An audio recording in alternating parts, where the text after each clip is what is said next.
नमस्कार मित्रांनो, मी कृष्णा गोडसे आपल्या गगन बारे या न्यूज चॅनलमध्ये आपलं स्वागत करतो.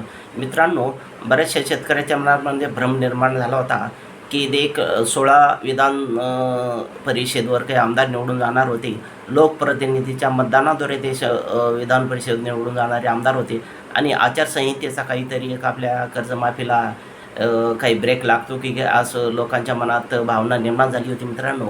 पण आता तसं काही होणार नाही. माननीय मुख्यमंत्री खुद स्वतः निवडणूक आयोगाशी चर्चा करून त्यांनी एक मार्ग मोकळे केलेले आहे की हे शेतकऱ्यांची कर्जमाफी योजना ही अहिल्यादेवी होळकर कर्जमाफी योजना या 2026 अर्थसंकल्पामध्येच शेतकऱ्यांसाठी मोठी घोषणा करण्यात आली होती आणि शेतकऱ्यांना कर्जमुक्तीचं आश्वासन त्यावेळी देण्यात आलं होतं.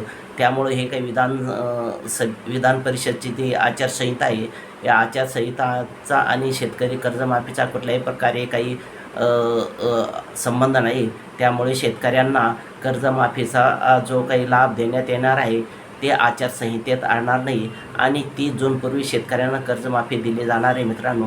आता कोणते शेतकरी बसतात आणि कोणते शेतकरी बसणार नाही त्याची आपण थोडक्यात माहिती घेऊ मित्रांनो. नमस्कार मित्रांनो, मी कृष्णा गोडसे पुन्हा आपल्या गगन मराठी चॅनलमध्ये आपलं स्वागत करतो. मित्रांनो 2026मध्ये जो अर्थसंकल्प सादर करण्यात आला होता त्या अर्थसंकल्पामध्ये शेतकऱ्यांचा सातबारा कोरा करण्याचं आश्वासन माननीय मुख्यमंत्री देवेंद्र फडणवीस यांनी केलं होतं आणि त्यासाठी त्यांनी पुण्यश्लोक अहिल्यादेवी होळकर कर्जमाफी योजना जाहीर केली होती आणि त्यानुसार 30 जूनपर्यंत शेतकऱ्यांना कर्जमाफी दिली जाणार मित्रांनो.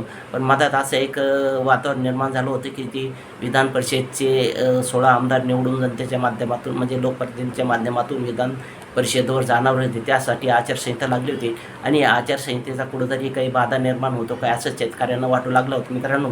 पण आता तसली कुठलीही परिस्थिती नाही आहे. खुद्द देवेंद्र फडणवीस यांनी झालेल्या मंत्रिमंडळाच्या बैठकीमध्ये जाहीर केलं की शेतकऱ्यांना 30 जूनपूर्वी कर्जमाफी दिल्या जाणार आहे आणि कुठल्याही प्रकारच्या आचारसंहितेचे त्यासाठी आडकाठी येणार नाही आहे आणि शेतकऱ्यांना लगेच 2 लाखापर्यंतच कर्ज माफ होणार आहे. आणि ज्या शेतकऱ्यांचं 2 लाखाच्या वरची कर्ज आहे अशा शेतकऱ्यांना मित्रांनो वरील कर्ज भरल्यानंतर त्यांना सातबारा कोरा केला जाणार आहे. तसेच जो शेतकरी 30 सप्टेंबर 2025पर्यंत थकबाकीत आहे अशा शेतकऱ्यांना या कर्जमाफीचा लाभ मिळणार आहे आणि 30 सप्टेंबर 2025 नंतर म्हणजे जो जर थकबाकीत रेग्युलर झाला असेल तर अशांना कर्जमाफी मिळणार नसल्याचे त्यांना एकदा स्पष्ट केलं. म्हणजे 30 सप्टेंबरपर्यंत जे शेतकरी थकबाकीदार आहे अशांना ही कर्जमाफी मिळणार आहे.